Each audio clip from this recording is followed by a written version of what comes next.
Allpool kööd kogunevad nad Bloksbergi mäele nõidade peole. Aga mind sinna lubata, sest olen veel liiga noor. Eelmisel aastal põletasin need nõiaraamatudele. Küll see oli lõpus. Arvasin, et edaspidi istuvad nad kodus ja igavaga, aga ei. Nemad läksid arvutikursustele. Mul öeldi, et võin ka nendega peole minna varsti selgeks saada.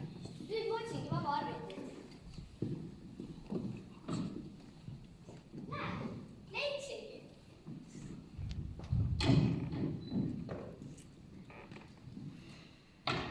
Ometi kord sain arvuti taha. Nüüd istun rahulikult maha. Kõik ise endale selgeks teed. Ole kindel, et pole raske see. Jalad on paigal. Mind endale valitasu tuleb. Olen kasutaja, mis siis user. Minuga koos iga kord tuleb sisestada password. Kasutaja. Oh, kui kole. Ja passwordi mul ka ei ole. Tulge ja aidake, et ma midagi arvutis teha saaks.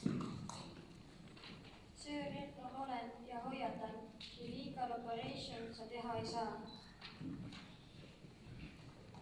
Tere õhtust, olen Donna Tilli. Kui tahan, kustutan ära sul kõik. Folder siin ja folder seal. Meid õige nimega tegema peab, et hiljem õiget otsida pead. Kirjakast sa lahti tee, seal on mitu meili sees. Sõber saatis sulle minu tervis korras, sisu ilus. Aga see, mis viimane, võõras on ja kahtlane, köhatab ja on ohuga, mingi viiruse vist saanud. Minu käest sa kõike teada saad, pead ainult oskama küsida. Oled mis siis internet